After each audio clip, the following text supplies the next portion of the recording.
Hey internets, so you may have heard of the SAVE Act, and you've probably also heard of a lot of misinformation coming alongside any information about the SAVE Act. And so this video is going to be refuting a lot of the problems that people have with the SAVE Act and refuting a lot of the arguments against it, as well as some of the actual problems with it, because it is not a perfect bill by any means. And I'll be going over what those real problems are towards the end of this video. But first of all, let's just start with a really quick rundown of just what exactly the SAVE Act is and what it does. Because in many ways, the misinformation about it you may have seen online or on biased news channels, which is sadly pretty much all the news channels, starts with many people misrepresenting what it actually is in the first place. In a very quick nutshell, the SAVE Act is a bill that tries to improve election security by requiring voter ID and preventing non-American citizens from voting in US elections. So pretty much the same common sense thing that a lot of European countries have, but a bit more specific. So here's what the SAVE Act does. It requires proof of citizenship to register to vote, and it requires an ID when in the process of voting. So for example, something that may satisfy both of those requirements would be something like a real ID or a passport. There's many other documents that have been listed as acceptable, but that just gives you the basic idea. It also expands penalties for fraudulent votes. Specifically, it makes it a federal crime for an election official to either register someone to vote without proof of citizenship or to knowingly assist non-citizens in voting. But it is also important to note what the SAVE Act does not do. It does not directly target any specific group of American citizens and makes it harder for them to vote,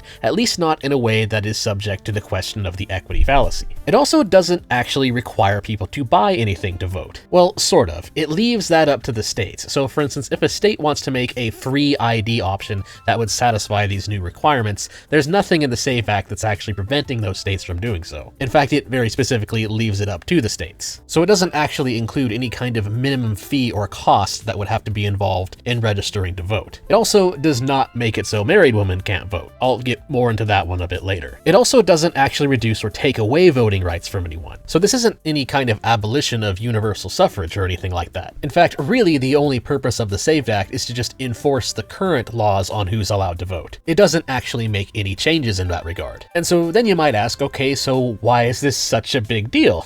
If it's just increasing security for the current voter cattle status quo, then why does anybody really want to argue about it? And the answer, of course, comes down to just kind of partisan politics and why the bill exists in the first place. To make a very long story short, TLDR, Republicans suspect that the Democrats are using illegal citizens to cast illegal votes and thus cheat in elections. And thus GOP politicians have whipped this law up in order to make it more difficult for non-US citizens to vote. And thus, in true partisan squabbling fashion, the GOP largely supports the bill because they believe it will help them in elections, and the Democratic Party largely opposes the bill because they believe it won't help them in elections. But as for the people, most American citizens overwhelmingly support the bill, which isn't really surprising, because the bill doesn't actually violate anybody's property rights in any way, at least not any more than they're currently being violated. For the most part, people who are liberty-minded don't really have a good reason to be against this bill. But of course, in order to fully understand this, we have to dive into the arguments against the SAVE Act itself, so let's get that started. Beginning with the first claim I often see against it, which is the claim that the act doesn't really need to exist because requiring ID to vote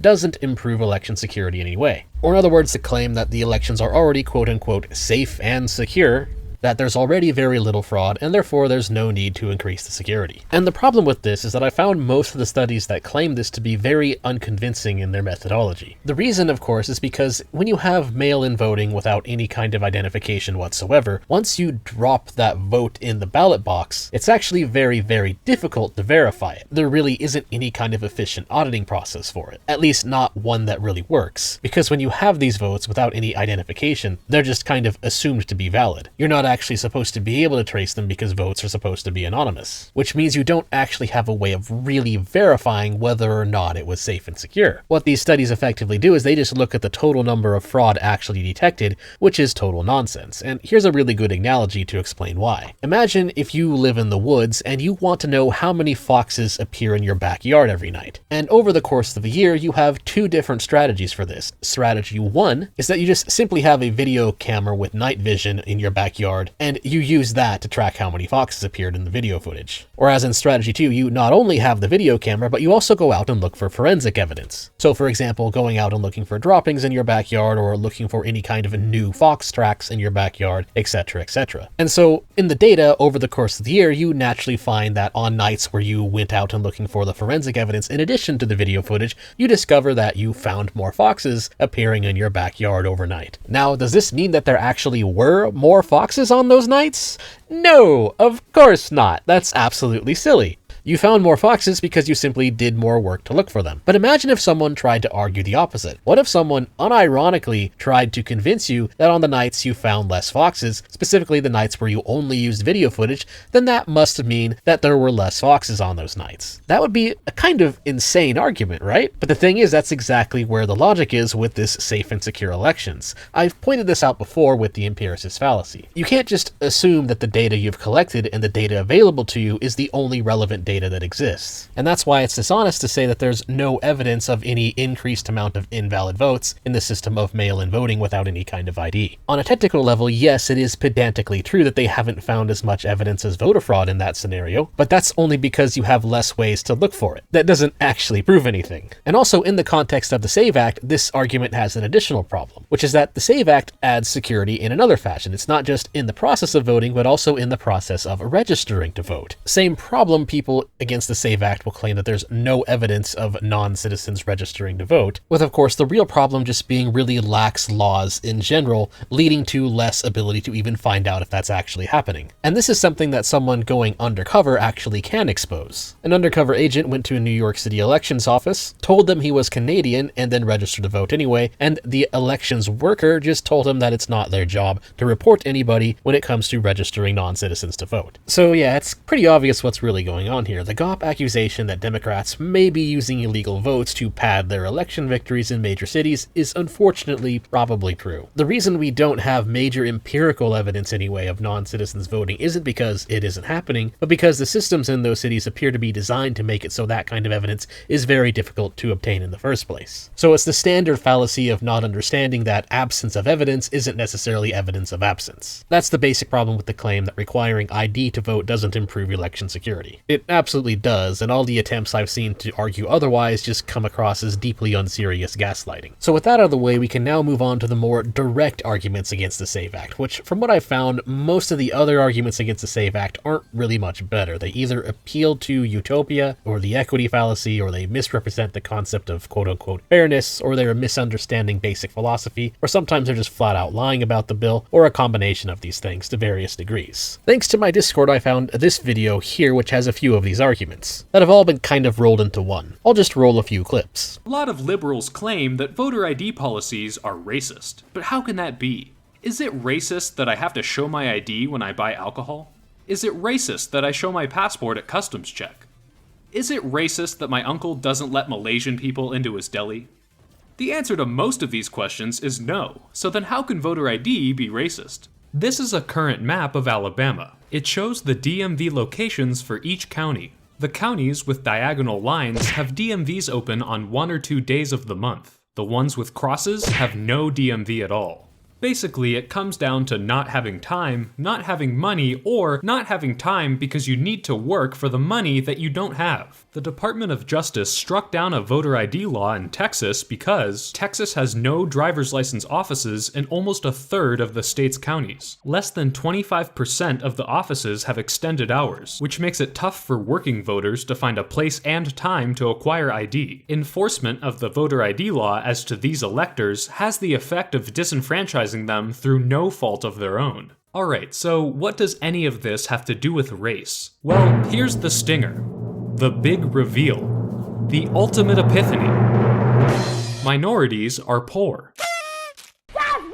That's really what it boils down to. Minorities in America are disproportionately poor. So, when you have something that prevents poor people from voting, you have something that disproportionately affects minorities. One voter ID law in North Carolina was struck down by the Supreme Court because it specifically targeted black people with, quote, surgical precision. The court found that all the restrictions disproportionately affected African Americans. The law allowed voter IDs that are disproportionately held by whites and excluded those disproportionately held by African Americans.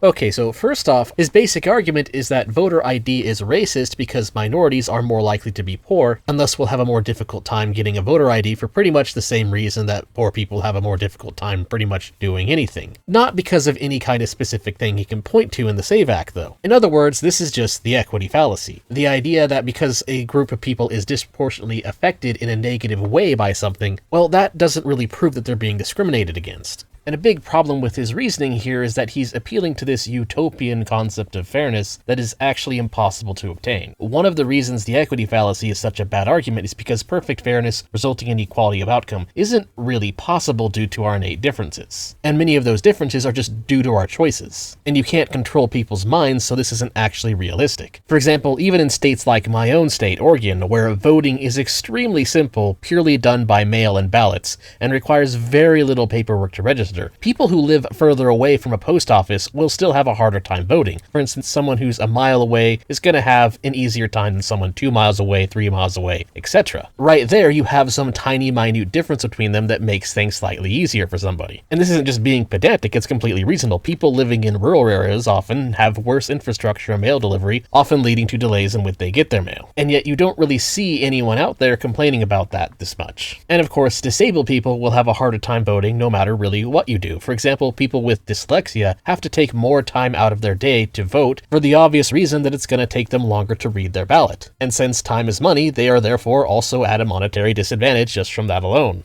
This doesn't mean that voting discriminates against them, it's just that people are different. This is one of the core reasoning errors of leftist philosophy that I've gone into at length in other videos already. And the weirdest part about it is that this guy himself even admits this in his own video, because he claims that the requirement to get an ID in order to buy alcohol is not racist, but then he argues that getting it to vote is racist because it's harder for poor people to get IDs and poor people are more likely to be minorities. But the thing is, that exact same logic would also apply to needing an ID to buy alcohol. So not only is he committing the equity fallacy, but he's completely inconsistent on it. Disparate impact is either admissible evidence or it is not. I have his entire video, not just the clipped version I gave, in the description below. Feel free to watch it if you don't believe me. And of course, another issue with his argument is that those differences aren't even really that big. It does not actually cost that much money to get an ID to vote that would satisfy the SAVE Act requirements. For example, one thing that would satisfy the SAVE Act's IDs to vote would be a passport card. A passport card on average costs about $65 and lasts for 10 years. That's roughly 50 cents a month, with the poverty line in the United States being about $1,300 per month, which in other words means that even a homeless person in the United States is able to afford this. And of course, there's also the fact that the SAVE Act doesn't actually require there to be a payment. In fact, individual states, if they want to, can create a free ID system or program for people to get one for free.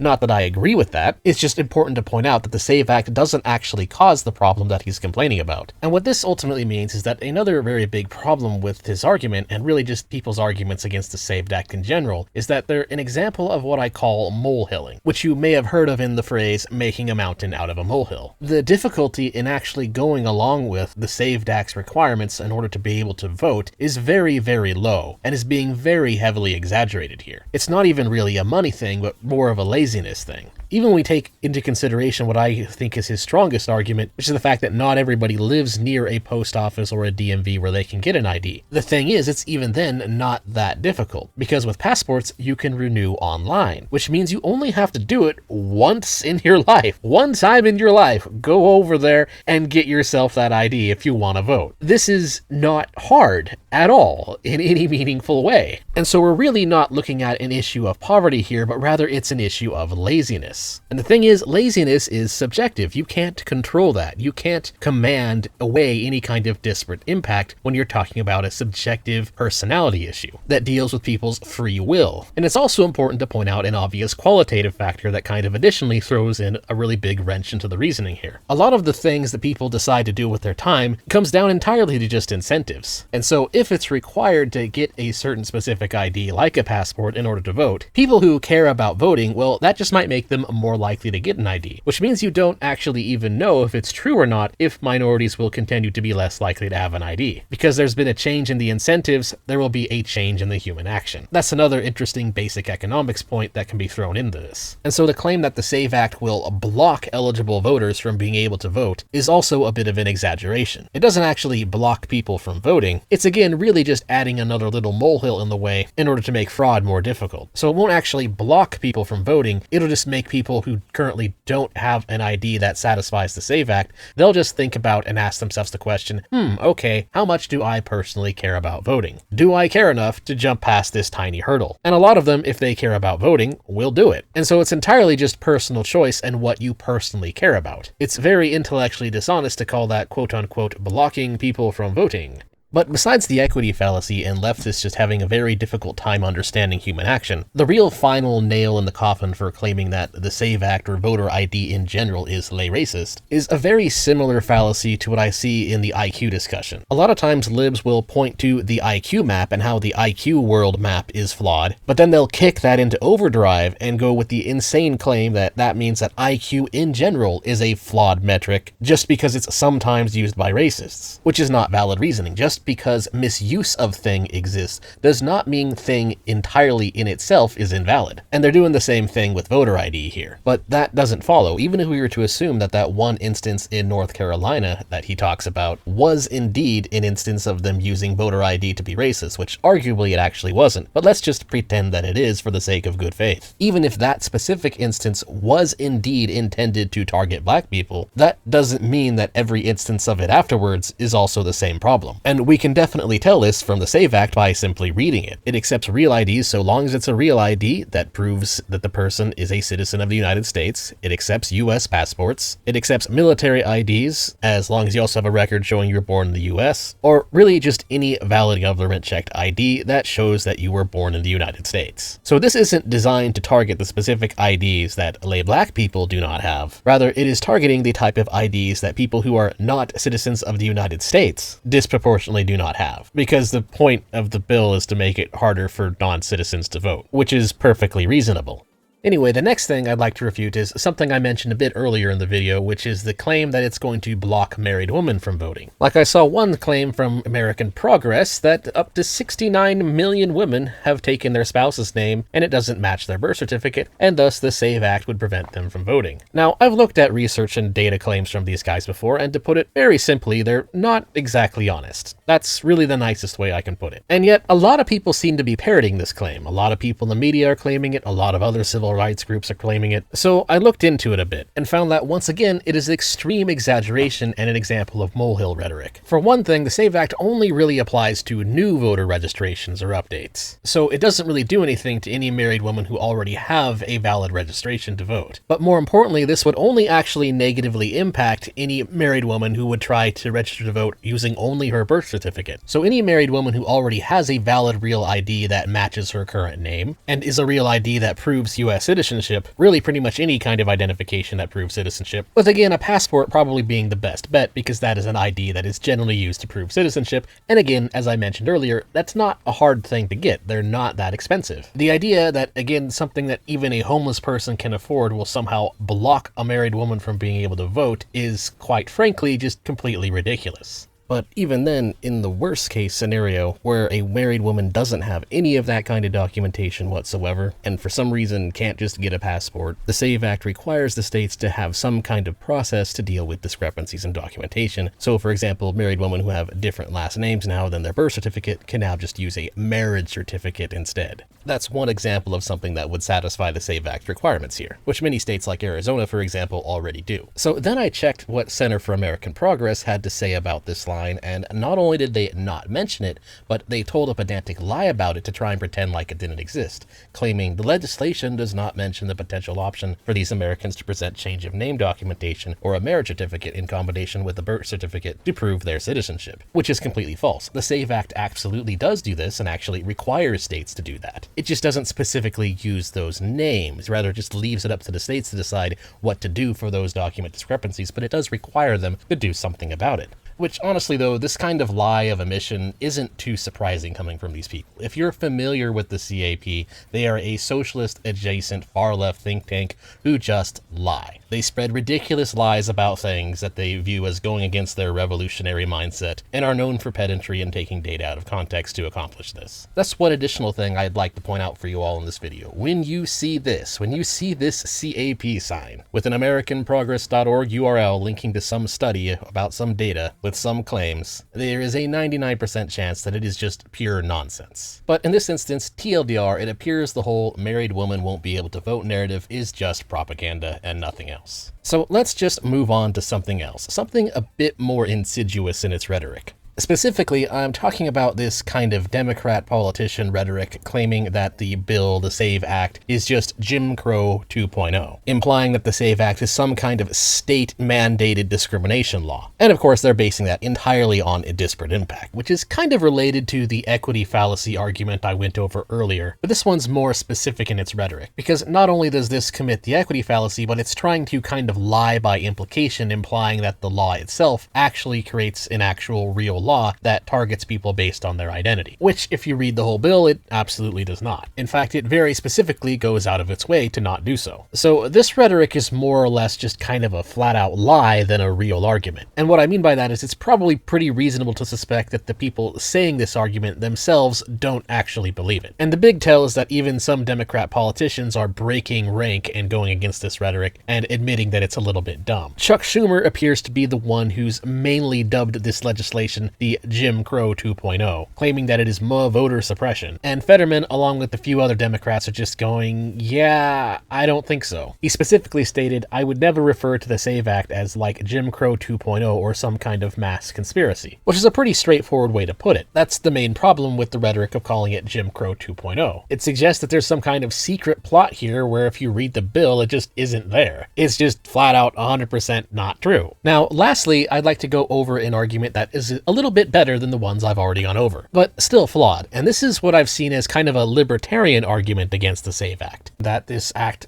can potentially violate the Fourth Amendment, or as some of you have heard, the right of the people to be secure in their persons, houses, papers, and effects against unreasonable searches and seizures shall not be violated, etc., etc., etc. And that would actually be the case if it's not for the fact that this is the context of voting. It's true that statist ID requirements are an authoritarian measure that libertarians should generally be against. But the thing is, even in a libertarian society, that doesn't mean that IDs aren't going to go away. For example, in a Hoppian private city, you're still going to have ID. It'll just be a private ID. The very existence of private property that other people are also being allowed to use implies that you need some kind of way to tell the difference between people who are allowed to be there via paying and the people who have not paid. And in the case of voting, that's a completely different context entirely, because that's not requiring you to actually have an ID or anything like that, or any kind of unreasonable search and seizure for an ID, because you're voting, and democracy isn't actually a libertarian principle. From libertarian philosophy perspective, there's no such thing as a right to vote. That's not a libertarian ethic or principle in any way. And therefore, an ID requirement to vote is really not so much the government regulating the citizens, even though it kind of seems like it is.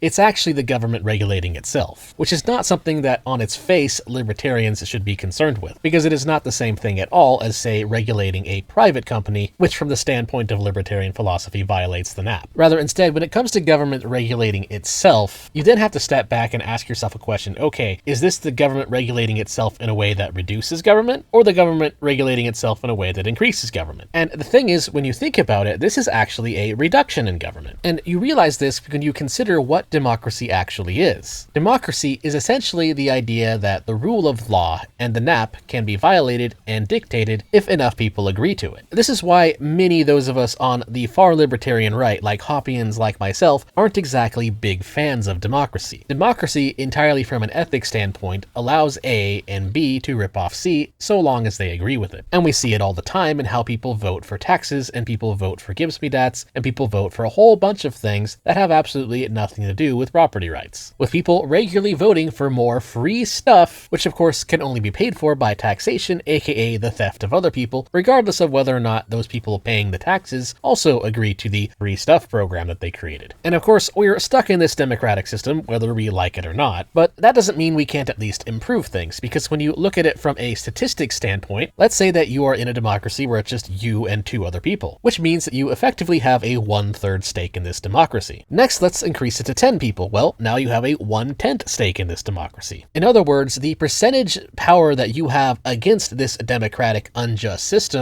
is reduced based on the more people who are participating in it. And so additional security on voting with the government regulating itself is actually a good thing for libertarians, because removing votes from the system, whether they be fraudulent or not, but preferably, admittedly, it is better to remove the fraudulent votes first, is also equal to you, who is forced to participate in this system, gaining a little bit more power. Each reduction in that means that you have a slightly higher percentage say, and thus a slight better ability to fight against the unjust system by not voting for irrational things. Which brings me to the real problem with the SAVE Act, which is that it doesn't go hard enough. This is one of the big reasons I'm making this video. It's not just to refute some of the bad takes on the SAVE Act. Another big problem is that a lot of the Republicans who are arguing for the SAVE Act, a lot of them don't want to admit the real unfortunate truth, which is that the SAVE Act really shouldn't even need to exist. The fact that we've reached this point where we're actually questioning whether or not illegal immigrants should be allowed to vote in these elections is by itself kind of sad. And the biggest issue with it I see is that a lot of people on the left, they're trying to attack the act by claiming that it's not fair, which is a complete absurdity, because from a philosophical standpoint, democracy itself cannot be fair. And most people understand this. For example, let's ask the question, okay, why can't 7-year-olds vote? Why should we not allow underage kids to vote? Because, I mean, technically, it's unfair to them that they're not allowed to vote. The same logic that it's not quote-unquote fair to an extremely poor and extremely disabled person who would have a harder time getting the paperwork needed to satisfy the requirements for the SAVE Act, well, that logic can also be applied to 7-year-olds. The fact that they are not allowed to vote is technically unfair to them, because it means that the wonderful art of democracy doesn't care about what they have to say. The poor, disenfranchised children. And of course, I'm being silly here. Just about everybody who is an adult understands why kids are not allowed to vote, because they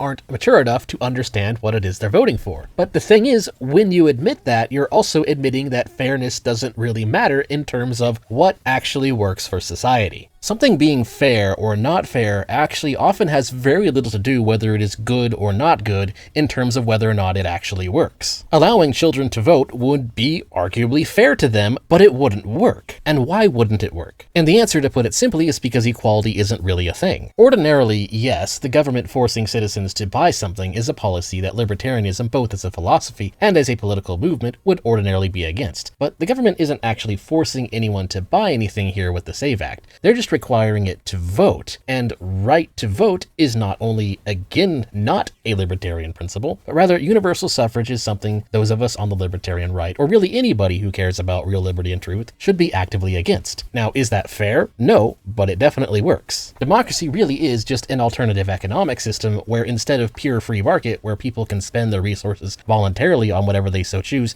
democracy is a status system where resources are spent based on majority rules, regardless of what the 49% or less desire. In the modern world, we have been using this as a way to pay for the more complex things like property defense, under the justification that this is a necessary evil to fund these things. And so we kind of all know that democracy is not a perfect system. In fact, in Power and Market, Rothbard pointed out that democracy is very unstable. A simple contradiction he points out is, can a majority vote to end democracy? If it can, democracy would no longer exist. But if it can't, then we're admitting that not all political issues are decided by a majority vote. We're admitting that that doesn't work. And so whether or not it's fair is actually kind of irrelevant to the question. Again, we understand this with 7-year-olds. Most people understand that there is in fact such a thing as an unqualified voter who will make irrational decisions. We understand this very well when it comes to children. But really, why is that? Well, there's many reasons, but to put it simply, children may be reliant on the system, but they don't pay into the system. So thus they have very little incentive to understand it, and would thus likely make very bad policy decisions. Or as Hans Hermann Hoppe put it in my quote from him at the beginning of this video, if the right to vote were expanded to 7-year-olds, its policies would most definitely reflect the legitimate concerns of children to have adequate and equal access to free French fries, lemonade, and videos. Which would be ridiculous, but that's likely what they would go for. And the thing is, this concept, this recognition that there is such a thing as unqualified voters, it also applies obviously to illegal immigrants, or really just anybody outside of the system. Most of them don't really pay into it and don't really have an incentive to care about it, and so they very disproportionately vote for free stuff. They vote to tax the citizens so that they can get free stuff. So if we were to, example, completely open the southern border and expand voting rights to them and keep the welfare state, all those three things combined create a very obvious logical conclusion. A lot of those people will just flood in and vote for higher welfare. Because open borders, when we still have our statist system of democracy, those borders, they're still technically there, they're just lines of jurisdiction. And thus the state would be granting anybody who comes in the right to participate in democracy, and of course they would make very bad policy decisions and make irrational votes. Because why wouldn't they? They're not really net payers into the system, and so they have very little incentive to understand things beyond, oh hey, we get to vote to steal property from other people. Ain't that great? And so this shows how the trash lib concerns over quote-unquote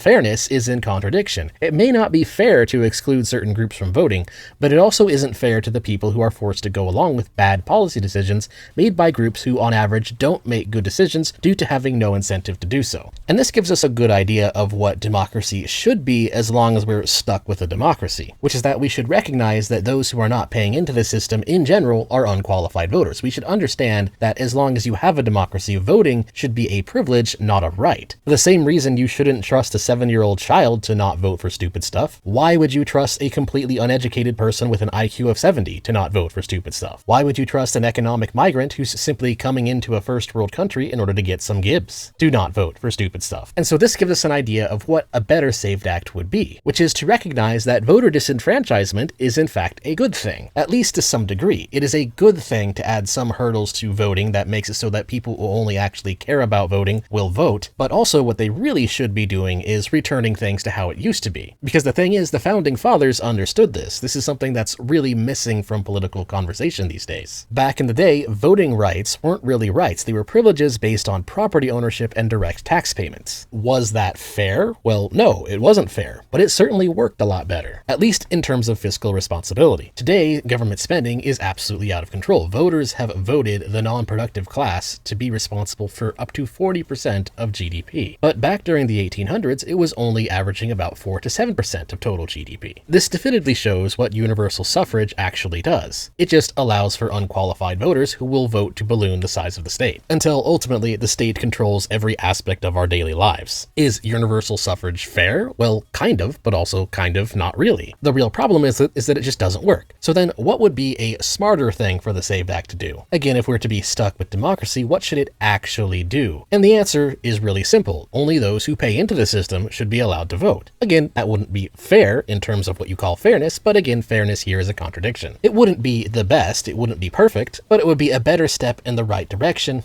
if we at least ensure that the people who are actually paying for the system are the ones who decide what to do with the system. And so the act should really be making it so only net taxpayers can vote. Otherwise, why not allow children to vote for unlimited free lemonade or hot dogs or whatever? Why not allow every person on the planet Earth to just come in and vote for unlimited free daycare, unlimited free food, unlimited free housing, unlimited free DoorDash, unlimited free ponies, etc., etc.? Well, because that just doesn't work. It has just been ballooning the state and ultimately destroying freedom until we're going to eventually reach the point where the economy collapses and civilization as we know it comes to an end. So as long as we are stuck with an economic system where people pool resources and then vote on what to do with it to decide, it thus makes sense that the method of this that violates property rights the least would be limiting the decisions to the people who are actually contributing to the resource pool, aka net taxpayers. That's what it should really do. And therefore, the conclusion here is that the real problem with the SAVE Act is not that it disenfranchises millions of voters, but rather that it doesn't really do much at all. The SAVE Act, unfortunately, does very little to meaningfully change the structure of the system. It makes things a little better, arguably, which is why overall I'm arguing for it. But people really need to to understand that it doesn't really do what needs to get done. If we really want to get anywhere, we really need to recognize that democracy and universal suffrage is not actually that great of a system. Anyways, that's all I have to say. Thanks for watching. Please like, share, comment, and subscribe. And if you like my content, you can support me on Ko-Fi, Subscribestar, or becoming a member of the channel, which either of those also gives you first dibs on the QA videos I do, or by buying some merch, of which I'm in the process of making some new merch. But anyway, again, that is all. Thank you so much for watching. Till next time.